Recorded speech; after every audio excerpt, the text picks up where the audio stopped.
मैं बुलाना चाहूंगा टिफिन सेरेमनी के लिए।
वंदे भारत माता की, भारत माता की।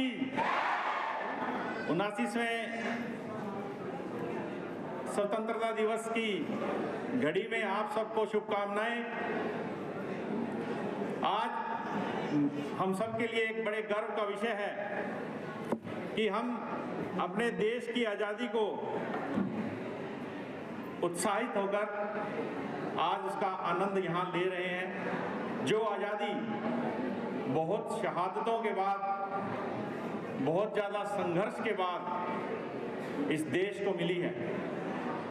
सबसे पहले मैं हमारे नौजवान विद्यार्थी, छात्र छात्राएं, चाहे वो नर्सिंग कॉलेज से आई हैं, चाहे वो हमारे GMN कॉलेज के स्टूडेंट हैं, आप सबका उत्साह देखकर मुझे बड़ा हर्ष महसूस हो रहा है कि देश की आज़ादी को सेलिब्रेट करने के लिए हम सब की प्रेजेंस इस बात का प्रमाण है कि हम आज़ादी को कितना महत्वपूर्णता से देखते हैं। तो इसी तरह से मुझे लगता है कि देश के हर इस तरह के किसी भी फंक्शन को सभी साथी मिलकर, चाहे वो शिक्षकगण हो, चाहे वो छात्र हो, चाहे वो पेरेंट्स हों, सभी को मिलकर इस तरह का त्यौहार बनाना चाहिए। ये नहीं सोचना चाहिए कि जीवन में हमें एक छुट्टी का दिवस मिल गया है और हम इस दिवस को अपने घर में कहीं दूर जाकर एंजॉय करें। देश के प्रति हम कम से कम एक दिन उन शहादत को याद करने के लिए निकाल सकते हैं। इस चीज़ को हमें हमारे दिल में रखना चाहिए कि जो संघर्ष था वो कितना ज़्यादा संघर्ष हमारे शहीदों ने करा, और अगर हमें वो संघर्ष करना पड़े तो हम कितने तैयार हैं इस देश के लिए, ये हम सबको सोचना पड़ेगा। अभी ऑपरेशन सिंदूर के अंदर आपने देखा कि देश के अंदर इस तरह की इमरजेंसी महसूस करी गई कि लोग डर रहे थे, लोग बच रहे थे कि किसी एयरपोर्ट के पास नहीं जाया जाए, कहीं से अंबाला के अंदर कहीं एरोप्लेन उड़ रहे हैं, फाइटर जेट उड़ रहे हैं, कहीं ये बम हमारे ऊपर ना गिर जाए। पर इससे डरने की जरूरत नहीं है। जितना लिखा है किस्मत में उतना जीवन आप जी के रहेंगे, जितनी सांसें लिखी हैं उतनी आप जी के रहेंगे। अगर ये संघर्ष और ये डर हमारे शहीदों में होता तो देश कभी आज़ाद नहीं होता। हिस्ट्री के प्रोफेसर मुझे क्षमा करें अगर मैं हिस्टोरिकल कोई बात गलत बोल दूं। 1757 में प्लासी की लड़ाई के बाद पहले मुगलों ने देश में शासन किया, फिर अंग्रेजों ने देश में शासन किया। 200 साल की गुलामी के बाद ये हम आज़ादी की सांस ले पा रहे हैं, तो ये आसानी से नहीं मिली। आपको जानकर हर्ष होगा कि आज भारत की तरफ पूरे विश्व की नज़र है। वो नज़र ऐसे ही नहीं है, उस नज़र का एक कारण है। उस नज़र का कारण मेरे पीछे खड़े हुए साथी हैं जो युवा हैं, क्योंकि देश के अंदर 50% से ज़्यादा आज युवा हैं, और जिस देश के अंदर 50% से लोग ज़्यादा युवा होते हैं तो उस देश का भविष्य स्वर्णिम अक्षरों से लिखा जाता है। ये आप देख लीजिएगा, हमारे यशस्वी प्रधानमंत्री श्री नरेंद्र मोदी जी ने ऐसे ही नहीं कहा 2047 में विकसित भारत का सपना हम पूरा करेंगे। उनके पास एक रोड मैप है, उनको पता है कि 2047 में भारत ही एक ऐसा देश होगा जिसके अंदर सबसे ज़्यादा युवा हमारे देश के अंदर भागीदारी करेंगे। चाहे वो संसद की बात हो, पहले आपने देखा होगा कि जो नेता हमारे होते थे वो एज्ड नेता होते थे, बुजुर्ग हो जाते थे तब जाकर उनको एक गद्दी मिला करती थी। पर आज आप संसद के अंदर देखें, चाहे वो महिलाओं की बात है, चाहे वो युवा वर्ग की बात है, आपको सबकी भागीदारी यहाँ पर मिलेगी। और आज का युवा जितना क्विक और फास्ट डिसीजन लेता है, उतना डिसीजन शायद हमारे बुजुर्ग लोग नहीं ले पा रहे होंगे, शायद युवाओं को इसलिए चांस दिया होगा। तो युवाओं को अपनी जिम्मेवारी समझनी पड़ेगी कि हमारे ऊपर देश की कितनी बड़ी जिम्मेवारी है। युवाओं के लिए एक एग्जाम्पल बहुत है।